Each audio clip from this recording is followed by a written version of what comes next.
Salut à tous, c'est Jim et aujourd'hui je vous donne mon avis sur le crime de l'Orient Express.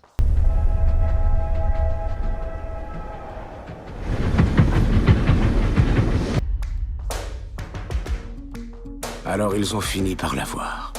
Vous pensez qu'il a été tué? Non, non, non, non, non, mais il était en excellente santé et il avait des ennemis. En effet, il a été assassiné. Seigneur, un meurtre ici. Paix à son âme. Quelqu'un est venu fouiller dans ma cabine en plein milieu de la nuit et personne n'a voulu me croire. S'il y a eu un meurtre, Mais que se passe-t-il? alors il y a un meurtrier. Le meurtrier est parmi nous. Et chacun de vous est suspect. Et vous, qui êtes-vous? Je m'appelle Hercule Poirot et je suis sans doute le plus grand détective du monde. L'Orient Express, c'est un film qui, comme son nom l'indique, va tourner autour d'un crime.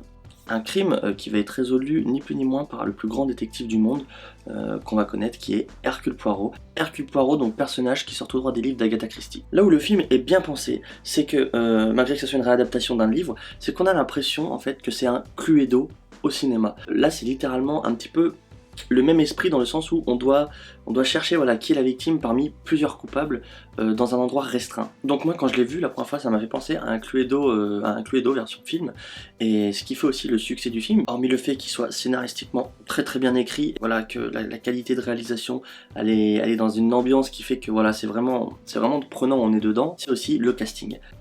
En effet, dans le casting, on va retrouver ni plus ni moins des grands acteurs tels que Johnny Depp, qui est mon acteur préféré au passage, Penelope Cruz, Willem Dafoe, qu'on connaît pour son rôle dans le Bouffon Vert dans les Spider-Man. Il va y avoir également Daisy Ridley, qu'on connaît pour son incarnation de Rey Skywalker dans Star Wars. Et également, pour finir, Kenneth Branagh, qui va incarner Hercule Poirot et qu'on connaît pour son rôle du professeur Lockhart dans Harry Potter. Donc forcément, quand vous avez un film qui scénaristiquement est bien écrit, que la réalisation elle est parfaite, donc qu'il est bien tourné, qu'il y a une atmosphère vraiment agréable tout au sein du film, et que vous mettez un casting d'exception, forcément le film peut être que bien. Quoique, je reviendrai peut-être sur ce que je dis parce qu'on a un casting avec les meilleures têtes d'Hollywood, je parle de Expendable, et ça veut pas dire que le film est bien, au contraire je trouve que c'est un navet, mais ça c'est un autre débat. Donc on va suivre l'aventure de Hercule Poirot qui, après avoir résolu un crime en tout début de film, va être appelé pour résoudre ce fameux crime de l'Orient Express. L'Orient Express qui, je le rappelle, est un train qui va de l'Orient à l'Europe. Voilà. Une des touches principales que j'ai bien aimé dans ce film, c'est que tous sont coupables, et à la fois tous sont innocents. C'est-à-dire que quand on les interroge, on trouve autant de choses qui peuvent les accuser que de choses qui peuvent les démentir, les faire passer pour innocents.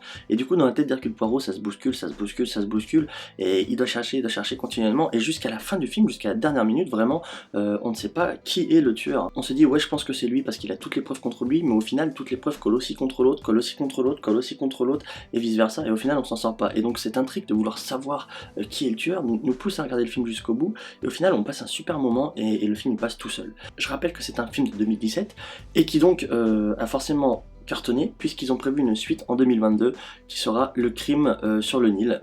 Hercule Poirot va devoir intervenir cette fois-ci en Égypte, pareil avec un casting qui s'annonce dantesque. Donc si je devais donner une note à ce film sur 10, ça serait un gros 9 sur 10. Voilà, la note parfaite, on peut pas l'avoir, hein, il y aura toujours un petit détail, un petit défaut. Là en l'occurrence, le défaut je pense c'est que pour moi le film est trop court et littéralement j'aime pas la fin. Même si la fin elle est bien au final parce que ça explique tout le début du film, mais parce que il y a que à la fin qu'on se dit putain ah ouais, je m'y attendais pas et il fallait vraiment voir la fin pour comprendre le reste du film. Je trouve quand même que c'est un peu claqué dans le sens où... Donc ça aurait été mieux que pour moi il n'y ait qu'un seul meurtrier, au lieu que ce soit les 12 qui fassent ça, pour venger tout le monde, parce que comme ça aurait fait plein de suspects et ça aurait rendu l'enquête encore plus difficile. Mais là je pense que du fait qu'ils étaient tous coupables, comme je le disais avant, ils ont laissé des petits indices qui a fait penser à Hercule Poirot que c'était eux, mais ça a facilité, j'ai envie de dire, l'affaire. Voilà, il y aurait eu 12 suspects dont 11 innocents, ça aurait été plus dur parce que là il aurait pas fallu se tromper.